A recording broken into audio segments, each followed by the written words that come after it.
Depuis la sortie du Snyder's Cut de Justice League, une pluie d'avis positifs sur le film arrose YouTube. Pourtant, pour peu que je me souvienne de la version décriée de 2017, il s'agit de la même histoire, rallongée de 2 heures, certes, mais de la même histoire. Malgré des CGI un peu trop présents et des ennemis qui ressemblent soit à des gros jouets, soit à des monstres sortis de jeux vidéo, j'ai moi-même été transporté par cette version là où la version de 2017, malgré quelques bonnes idées, ne m'avait fait ni chaud ni froid. Alors, pourquoi est-ce un meilleur film? Parce qu'il dure 4 heures? Parce qu'il est mieux écrit? Mieux réalisé? Ou par comparaison avec la version de 2017? Ou tout ça à la fois? Pour répondre à cette question, commençons par le commencement. En 2013, sort en salle le premier volet de ce qu'on appellera désormais, et s'il n'y a pas de suite à la Justice League, la trilogie Snyder du DC Universe, Man of Steel, qui se concentre sur le personnage de Superman. Un super-héros d'origine extraterrestre, né sous le nom de Kal-El, seul enfant kryptonien issu d'une procréation naturelle et envoyé par ses parents lors de la destruction de leur planète Krypton sur Terre, où il sera adopté par les Kent. Interprété par Henry Cavill, que j'ai toujours trouvé parfait pour le rôle, Superman, aussi connu sous le nom de, et je crois que ce n'est plus un secret pour personne, tant la réponse est évidente, Jésus-Christ. Bah oui, l'enfant venu des étoiles, adopté par un couple sans enfant, au pouvoir quasi divin, destiné à protéger et guider l'humanité, faisant d'ailleurs de son père, que l'on voit dans le prologue inutile du film étant donné que ce qu'il s'y passe est re-raconté plus tard dans le film, ce qui fait de son père donc Dieu lui-même. Bon, j'exagère un petit peu, mais que Superman soit inspiré de Jésus paraît tout de même évident. Et puis bon, c'est Jor-El Crow qui joue Russell Crowe qui joue Jor-El, le père de Superman, donc on est en droit de le penser. Allez, vas-y Russell, casse-leur la gueule! L'instant fanboy étant terminé, je ne suis toujours pas convaincu par le choix de Michael Shannon dans le rôle de l'antagoniste principal, le général Zod, dont l'objectif sera, après la mort de Krypton, la renaissance de cette dernière à partir de la Terre, aux dépens bien évidemment de ses habitants. Il en fait des caisses et passe plus pour un ado colérique qu'un général d'armée planétaire. Je dirais même qu'il fait pâle figure à côté de sa seconde Faora, interprétée par l'actrice d'origine allemande Angie Traue, qui, sans dire grand chose, a plus de charisme que lui. Elle aurait fait, à mon sens, un meilleur Général Zod. Par contre, rien à dire pour Amy Adams en Lois Lane, ou Jane Lane en Martha Kent, et Kevin Costner en Jonathan Kent. Ah, Jonathan, cette figure paternelle si bienveillante, dont la foi en son fils guidera ce dernier sur le chemin de la bonté, capable de tant d'abnégation, d'une sagesse à toute épreuve. Cet être exemplaire qui dit à son fils, alors que ce dernier vient de sauver une trentaine d'enfants au mépris du secret entourant ses origines. Clark, you have to keep this side of yourself a secret. What was I supposed to do? Just let him die? Maybe. Alors, Jonathan, même si je pense que tu essayes de protéger ton môme en le maintenant à l'écart pour le préserver de la noirceur de nos sociétés et ainsi l'empêcher de passer du côté obscur, dire à ses enfants qu'il vaut mieux laisser mourir des humains pour garder le secret au nom de la foi en un hypothétique avenir meilleur, c'est pas de la sagesse, hein. C'est du fanatisme. Pour la peine, t'auras droit à la mort par sacrifice inutile, la plus inutile dans l'histoire des sacrifices inutiles au cinéma.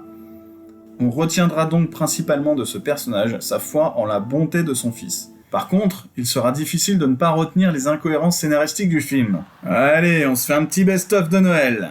Et c'est parti! En 5ème position, les Kryptoniens qui ont la capacité de coloniser d'autres mondes, mais qui restent sur leur planète alors que celle-ci explose et qu'ils étaient parfaitement au courant. En 4ème position, les Kryptoniens qui mettent leurs extrémistes en prison alors que la destruction de leur planète détruit la prison 2 heures plus tard. En 3ème position, Superman affaibli par l'atmosphère kryptonienne alors que les Kryptoniens supportent l'atmosphère terrestre. En 2ème position, Lois Lane qui tombe alors que tout autour d'elle est emporté par la gravité inversée.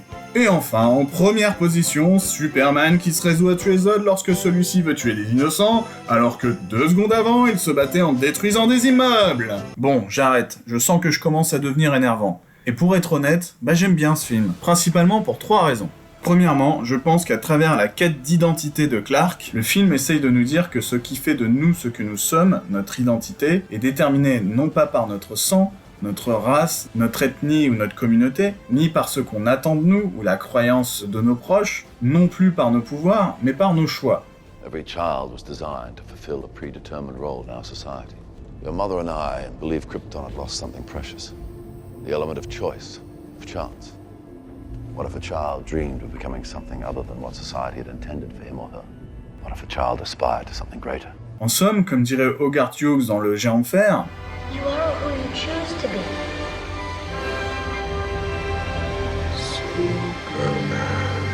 Clark Kent n'est pas que Clark Kent, ou Kal-El, ou Superman, il n'est pas non plus que terrien ou kryptonien, il est non seulement tout ça à la fois, mais il est surtout ce qu'il a décidé d'être.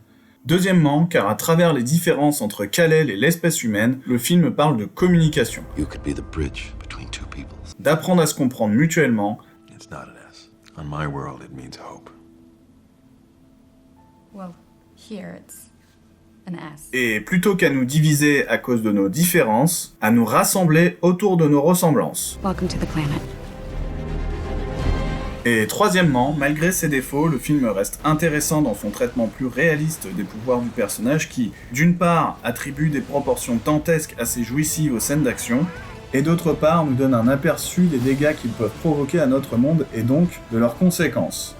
Conséquences qui seront traitées dans la suite directe du film, Batman vs Superman, sorti en 2016, que je vous conseille dans sa version longue qui, moins foutraque que la version cinéma, tient bien mieux la route. Cette fois-ci, le film se concentre sur Bruce Wayne, interprété par Ben Affleck, qui, traumatisé par les destructions causées par Superman lors de son combat contre Zod, cherche tout simplement à l'éliminer. Le film traite plutôt bien son sujet, la xénophobie. À travers Bruce Wayne, qui, n'ayant d'autre aperçu de Superman que le surhomme destructeur, le voit avant tout comme un danger à éliminer pour préserver l'espèce humaine. Il y voit aussi une occasion de se racheter de l'assassinat de ses parents auquel il a assisté, impuissant dans son enfance et duquel il se sent en partie responsable du fait de son incapacité à intervenir. Assassinat qui est le point de départ de sa vocation de justicier, vocation qui le pousse peu à peu vers la radicalisation. That's how it starts. The fever, the rage, the feeling of powerlessness that turns good men cruel. Tant son combat lui paraît de plus en plus vain. Criminals are like weeds, Alfred. Pull one up, another grows in its place.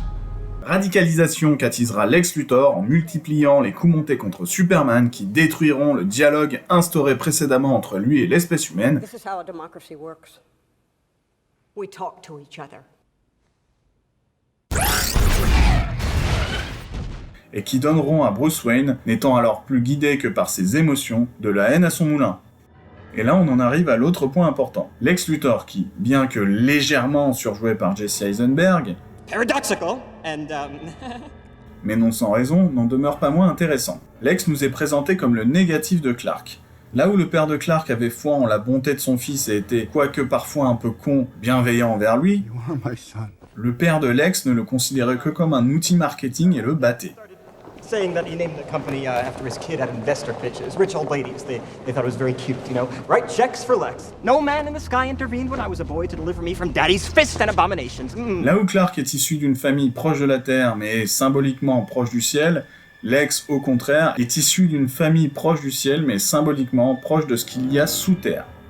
Là où le pendant surhumain de Clark est Superman, le pendant surhumain de Lex est Doomsday. Là où Clark est un individu bien intégré à la société qui rêve de voir cette dernière s'unir sous une même bannière en la guidant à travers son alter ego Superman, Lex, au contraire, est un individu étrange, rejeté par la société du fait de sa différence, d'où son surjeu qui provoque, même chez nous spectateurs, une forme d'agacement et de rejet, et rêve au contraire de voir la société s'effondrer. Et pour ce faire, il va faire en sorte de diviser cette dernière en attisant les haines entre individus. Haine symbolisée par le combat entre Batman et Superman, pinacle des divisions représentées durant le film par la perception que chacun a de Superman. Le film nous le présente avant tout comme un humain, et l'important ici, ce sont les multiples manières qu'ont les autres, ses concitoyens, de le percevoir. Certains le voient comme une menace, d'autres comme un étranger illégitime sur Terre, d'autres encore comme un guide, et pour finir, d'autres comme un dieu responsable des malheurs de l'espèce humaine. Cette dernière catégorie est cristallisée par le personnage de Lex Luthor, pour lequel, si Dieu existe, il ne peut être bon car sinon il l'aurait aidé face aux violences subies par son père. Because God is tribal. God takes sides. No man in the sky intervened when I was a boy to deliver me from daddy's fist and abominations. Du coup, il en veut à Superman, qui l'assimile à Dieu, de ne pas l'avoir aidé. Et là, attention, faut être attentif car j'ai eu du mal à construire la phrase qui vient. Et donc, en cherchant à tuer Superman, non seulement il cherche symboliquement à tuer indirectement son père qu'il assimile aussi, et comme tout enfant vis-à-vis de ses parents, à Dieu, mais en plus, il se venge de Superman qu'il assimile donc, par extension, à son père et qu'il tient symboliquement toujours pour responsable des maltraitances de ce dernier. Maltraitances qui ont fait de lui un être instable, isolé et incompris par la société, You're psychotic. That is a 3-syllable word for any thought too big for little minds. Qui, ne l'écoutant pas à l'instar de Batman lorsque Superman essaye de lui parler, You have to listen to me. Lex wants us. le considère comme anormal et qu'il, par conséquent, rêve de détruire. Rêve qui se manifestera sous la forme d'une confrontation entre Batman et Superman et qui s'incarnera en Doomsday, l'alter ego surhumain de Lex Luthor. Une boule de haine stupide et invincible dotée des pouvoirs de Superman. Rêve qui sera détruit à son tour, bien entendu par la lance en kryptonite qu'il se prendra dans le bide, mais surtout par le revirement de Batman lorsqu'il apprendra que la mère de Clark porte le même prénom que la sienne. You're letting him kill Martha! Bruce, ne voyant jusqu'à présent Superman que comme une bombe atomique sur pattes, He has the power to wipe out the entire human race. prend conscience lorsqu'il apprend qu'il a une mère qui se nomme Martha comme la sienne, non seulement que Superman est un humain, mais surtout lui rappelle qu'il en est également un lui-même. It's his mother's name.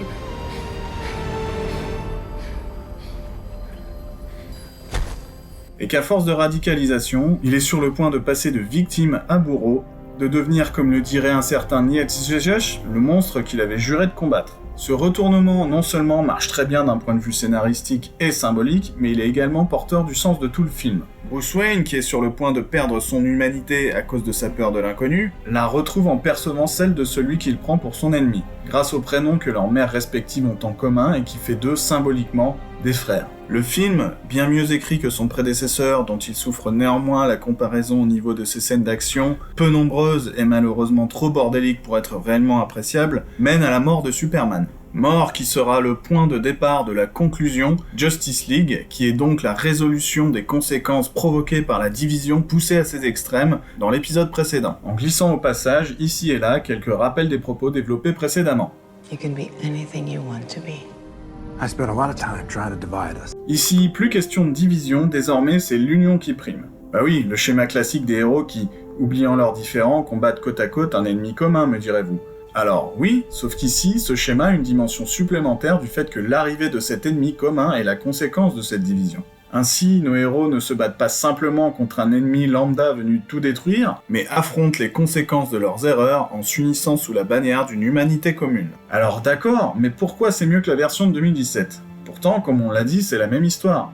Premièrement, exit le style Marvel qui dénote avec le ton sérieux mis en place précédemment. Non mais rien que sur l'affiche quoi. Honnêtement, qui est parvenu à reconnaître Gal Gadot ? Et deuxièmement, eh bien c'est simple, une meilleure écriture qui permet d'expliquer correctement les enjeux. Désormais, et contrairement à la version de 2017, on sait que la venue de l'antagoniste principal, Steppenwolf, est provoquée par la mort de Superman. Ce qui, par l'apport de cette dimension supplémentaire, mène au véritable aboutissement de tout ce qui a été mis en place dans les 2 épisodes précédents. Des enjeux mieux amenés donc, par une meilleure écriture qui permet également de développer correctement les personnages. Car tout simplement, ça nous permet de nous impliquer dans l'histoire, de la vivre aux côtés de ces personnages, de nous inquiéter pour eux lorsqu'ils échouent et d'être contents avec eux lorsqu'ils réussissent. Car oui, pour s'identifier à un personnage, il ne faut pas le vider de sa substance, le réduire à sa couche superficielle, son apparence. Au contraire, il faut nous montrer son parcours, car même si on ne peut pas réellement savoir ce que ça fait de vivre ce qu'il a vécu, nous le montrer nous permet au moins de comprendre et donc d'avoir de l'empathie pour le personnage et donc de souhaiter le voir réussir. C'est le côté humain du personnage qui doit le relier au spectateur et lui faire partager ses motivations. Rien d'autre. C'est simple, j'avais envie de voir réussir Wonder Woman car ce que je savais d'elle me permettait de m'y identifier. Et pourtant, rien qu'à ma voix, il paraît évident pour tout le monde que je ne suis pas doté de super pouvoirs qui me permettent de vaincre à moi tout seul une dizaine de terroristes. Identification donc, qui entre en résonance avec l'idée d'union défendue par le récit, car si tout le monde peut s'identifier à chacun des personnages, tous venus d'horizons différents, eh bien cette union transcende les barrières du film pour s'étendre à nous, spectateurs. Voilà pourquoi cette version est meilleure que la version de 2017. Car tout simplement, de par une meilleure écriture et donc une meilleure construction du récit et de ses personnages, elle est cohérente avec ce qui avait été mis en place dans les épisodes précédents, et prend ainsi sa véritable ampleur et nous permet, nous, spectateurs, de nous impliquer dans l'histoire et donc d'apprécier ce qui nous est présenté à sa juste valeur. Mais alors, quelles leçons en tirer ? Faire des films de 4 heures? Non, c'est bien trop long et pas rentable pour l'exploitation en salle. Et puis, si cette version dure 4 heures, c'est surtout car il fallait introduire 2 nouveaux personnages qui n'ont pas eu la chance d'avoir leur propre film avant la sortie précipitée de la version de 2017 pour cause de tenue de route face à Marvel. Alors quoi? Arrêter de faire des gros divertissements creux à la Marvel? Non, un bon gros divertissement creux, faut pas se mentir, ça fait du bien de temps en temps. C'est cool de se vider la tête et de juste se laisser porter. Non.